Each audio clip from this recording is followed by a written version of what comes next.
When the pH is 7, then it's a case where the sample is neither acid nor base.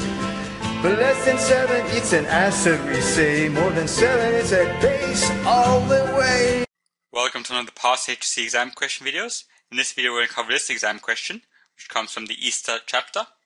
In a second I'll read the actual question. Once I've read the question, you get about 5 seconds to pause the video. Once you pause the video, attempt the question, and then press play when you're ready. The question itself is this: when hexanoic acid and ethanol are mixed together under certain conditions, esterification occurs. Describe the conditions necessary for this reaction and give the structural formula and names of the products. And that's worth 3 marks. So when you're ready, pause the video and attempt the question.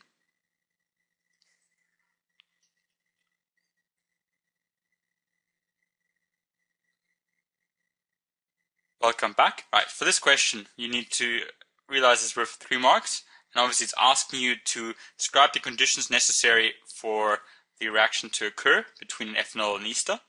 So quickly just talk about that we actually have to have ethanol solution and ethanol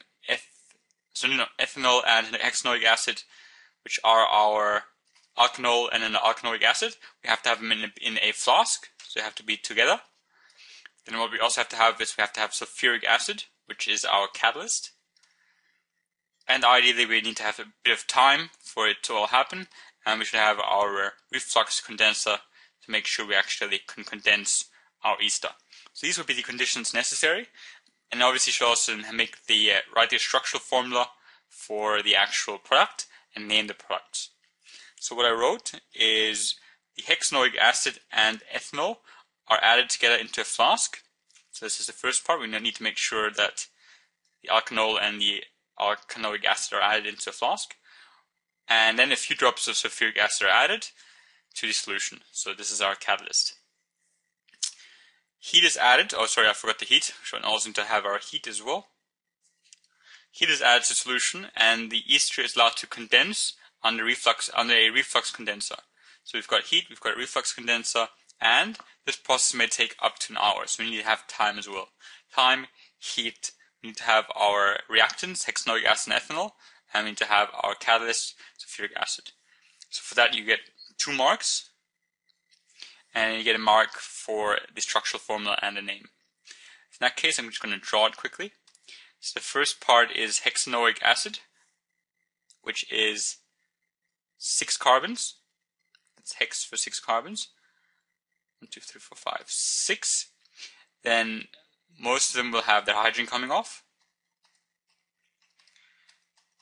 And I'm not going to draw hexanoic acid, I'm going to draw hexanoate, because that's when they come together, that's what they're called.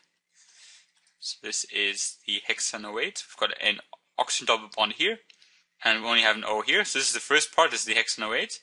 And then we have the ethyl part, which was used to be the ethanol. And that is this part here. A couple of hydrogens coming off it, and that is our ethyl. So for naming it, we name the ethanol component first. We don't call it ethanol, we call it ethyl when it's inside an actual ester. And then comes the hexanoic acid component, and we call that hexanoate.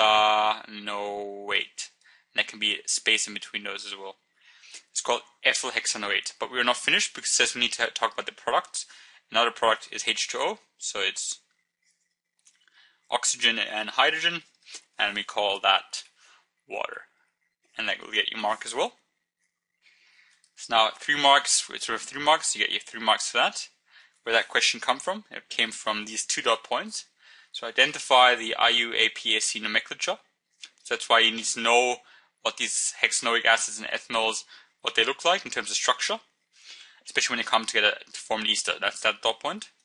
And the other one was identify esterification as a reaction between acid and alkanol, and describe using equations example of esterifications. So in this case, we need to know what esterification is. And there are actually a couple dot points which just talk about, you need to add sulfuric acid, you need to give it time, you need to have reflux condenser, you need to have heat, etc. All for that to happen, for esterification to happen. So these mainly come from this dot point, but there'll be a few others which would have been related as well. But these 2 were the main ones. I hope that was useful. Thank you for watching.